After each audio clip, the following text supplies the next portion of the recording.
जय श्री कृष्णा। आप सभी को फाल्गुन मास की ढेरों शुभकामनाएं। आज हम बात करेंगे फाल्गुन मास जो आरंभ हो रहा है, फाल्गुन का नया महीना। इस फाल्गुन मास में कैसे आपको पूजा पाठ करनी चाहिए, फाल्गुन मास के नियम क्या है और फाल्गुन मास की पूजा विधि क्या है, किन देवी देवताओं की विशेष रूप से पूजा की जानी चाहिए और किन्हें यह समर्पित है महीना, और इस महीने में आपको किन किन बातों का ध्यान रखना चाहिए, कैसे आप इस माह का उत्तम से उत्तम लाभ ले सकते हैं। इस प्रकार से फाल्गुन के विषय में संपूर्ण जानकारी आपको देंगी। आपसे निवेदन है कि वीडियो यदि थोड़ा सा भी उपयोगी लगे तो प्लीज़ वीडियो को एक बार लाइक अवश्य कर दीजिएगा। भगवान श्री कृष्ण की कृपा प्राप्त करने के लिए कमेंट बॉक्स में अवश्य लिखिएगा। जय श्री कृष्ण। दोस्तों, फाल्गुन मास केवल एक महीना नहीं रह जाता, बल्कि यह आत्मचिंतन, संयम और भक्ति का विशेष समय होता है, विशेष काल होता है और विशेष माह बन जाता है। यह हिंदू कैलेंडर में अंतिम महीना होता है, क्योंकि फाल्गुन के बाद आता है चैत्र और चैत्र से शुरू हो जाता है नया वर्ष। भारतीय हिंदू जो पंचांग है उसके अनुसार नए संवत की शुरुआत, नए वर्ष की शुरुआत होती है चैत्र मास से। तो यह अंतिम महीना है, परंतु यह अंतिम महीना बड़ा विशेष होता है, बड़ा महत्वपूर्ण होता है, और ये जो महीना है यह कई महत्वपूर्ण पर्वों के साथ आता है। यह महीना विशेष रूप से समर्पित है भगवान श्री कृष्ण को, भगवान शंकर को। इन देवों की आराधना अत्यंत ही कल्याणकारी होती है और शास्त्रों में वर्णन आता है कि यह महीना चंद्रदेव की जन्म का भी है। इस महीने में चंद्रदेव का जन्म हुआ था और इसीलिए इस महीने में चंद्रमा की पूजा भी बड़ी कल्याणकारी मानी गई है। और आप सब जानते हैं कि फाल्गुन मास में भगवान शंकर की शिवरात्रि में सबसे बड़ी शिवरात्रि महाशिवरात्रि आती है फाल्गुन के महीने में, और फाल्गुन के मास में ही होली का दहन आता है, होली आती है। यह दो बड़े त्यौहार हैं जो इस माह को और अधिक बड़ा बनाते हैं। तो बताएं आपको कि कब से शुरू हो रहा है फाल्गुन मास और कब होगा समाप्त। उससे पहले जान लेते हैं फाल्गुन मास के कुछ विशेष नियम, किस प्रकार से हमें पूजा पाठ करनी चाहिए और ये क्यों महत्वपूर्ण है, क्या है विशेष फाल्गुन में। तो फाल्गुन मास, यह मास जब शीत ऋतु विदा हो रही है और वसंत ऋतु का आगमन होता है, और इसी के साथ सर्दियां धीरे धीरे कम होने लगती हैं, वसंत आने लगता है, तो मनुष्य के जीवन में नई उल्लास स्फूर्ति आने लगती है और उसी का प्रभाव उसकी प्रतिदिन की दिनचर्या और पूजा पाठ पर भी होता है। फाल्गुन मास में अब आपको शीतल जल का प्रयोग आरंभ कर देना चाहिए। शीतल जल से स्नान, शीतल जल से भगवान का स्नान, पीले रंग के पुष्प इस महीने में अधिक कल्याणकारी कहे गए हैं।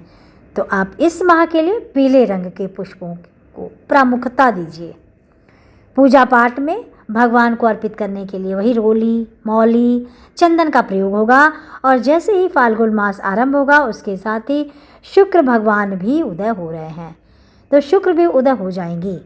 इसीलिए पूजा पाठ पर लगी सभी पाबंदियां अब हट जाएंगी, और ये जो समय आ रहा है फाल्गुन मास का, इसमें पूजा पाठ पर किसी प्रकार की कोई बंदिश नहीं रहेगी, कोई पाबंदी नहीं रहेगी जब तक कि होलाष्टक नहीं लग जाते।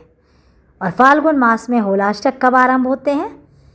ये फाल्गुन के अंतिम 8 दिन होते हैं।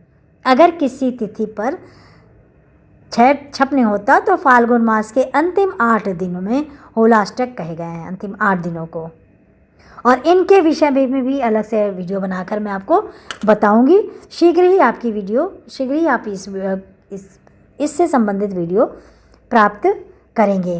तो होलाष्टक कब से शुरू हो रहा है, क्या क्या कर्म उसमें नहीं करने हैं, क्या क्या करने हैं, कौन से कामों पर प्रतिबंध रहेगा, शीघ्र ही इसकी वीडियो भी आएगी। होलिका का दहन और होलिका का भी वीडियो आएगा। होलिका कब करनी है, क्योंकि इस बार वही पूर्णिमा का जो सूर्य के मुख से अलग दिन पर है, जो रात्रि पर चंद्र उदय है वह अलग दिन पर हो रहा है। तो होलिका का दहन कब करना चाहिए? भद्रा बहुत बड़ा विषय होता है। होलिका दहन में जी बिल्कुल इस वर्ष में भद्रा रहेगी। और इसका क्या प्रभाव रहेगा? होलिका दहन करना चाहिए, इसकी जानकारी भी मैंने रिकॉर्ड की है। शीघ्र ही इसकी वीडियो हम प्राप्त हो जाएगी। तो वीडियो के बाद एक दिन में फाल्गुन में आने वाले 22 दिन किसी भी प्रकार की रोक टोक पूजा पाठ पर नहीं है। अब अगर एकादशी का उद्यापन कोई करना चाहता है तो इस फाल्गुन मास में एकादशी का उद्यापन कर सकते हैं। अगर कोई किसी अन्य व्रत का उद्यापन करना चाहता है तो उद्यापन के लिए यह माह 22 दिन तक बहुत उत्तम है। और प्रतिदिन की पूजा पाठ की अगर मैं बात करूं तो प्रतिदिन स्नान करना चाहिए। स्नान करके भगवान भास्कर को जल अवश्य देना चाहिए। खैर ये तो 12 महीने का नियम होना चाहिए। और माता तुलसी की पूजा कीजिएगा। माता तुलसी की पूजा भी आपको उसी प्रकार से करनी चाहिए जैसे आप कार्तिक मास में करते हैं। तुलसी माता को जल देने के जो नियम है उसी के अनुसार पालन करना चाहिए। रविवार के अलावा, एकादशी के अलावा आप तुलसी जी को जल दे सकते हैं। एकादशी द्वादशी को भी बचना चाहिए। एकादशी को पूजन किया जाता है, जल नहीं दिया जाता, पत्ते नहीं तोड़े जाते हैं, ठीक है। तो गलती से भी ये काम आप मत करिएगा। इस ऋतु में आप भगवान को सामान्य जल से स्नान कराएंगे।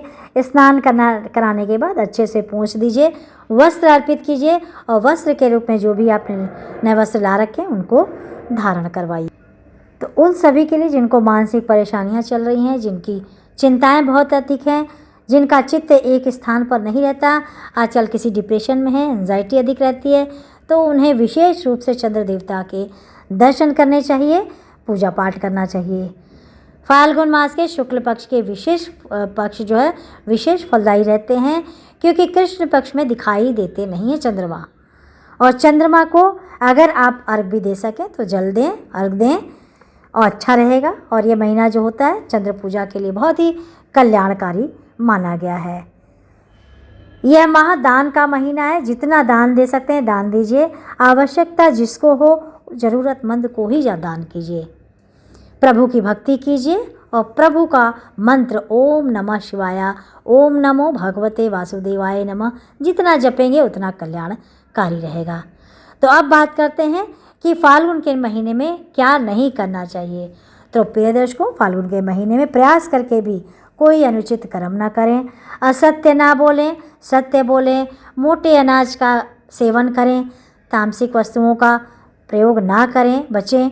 और फाल्गुन मास में प्रकृति को किसी प्रकार का नुकसान ना पहुंचाएं, बचना चाहिए। ये पाप होता है और इससे अधिक पाप की प्राप्ति होती है। तो अगर आप फाल्गुन मास में प्रकृति को किसी प्रकार का नुकसान पहुंचाते हैं, पेड़ पौधों को यदि अकारण ही तोड़ते हैं, पत्तियां आदि तोड़ते हैं, तो यह पाप जनित होता है। तो आपको इस समय पर अधिक से अधिक वृक्ष लगाने का कार्य करना होता है। अब प्रश्न उठता है कि फाल्गुन मास कब शुरू होगा, कब समाप्त होगा। तो प्रिय दर्शकों, इस वर्ष 2026 में फाल्गुन मास शुरू हो रहा है 2 फरवरी को। 2 फरवरी से शुरू हो रहा है और फाल्गुन कृष्ण प्रतिपदा रहेगी उस दिन, और इसके बाद समापन होगा 3 मार्च को। पूर्णिमा होगी जिस दिन 3 मार्च, फाल्गुन पूर्णिमा के साथ ही समापन हो जाएगा। और चैत्र जो है वो नया महीना होगा, नव वर्ष का। तो हालांकि चैत्र के पहले 15 दिन जो है इसी वर्ष में होते हैं, तो चैत्र नवरात्रि से नया संवत आरंभ हो जाता है। परंतु जो ये महीना पड़ता है चैत्र का उसकी शुरुआत हो जाएगी 4 मार्च से।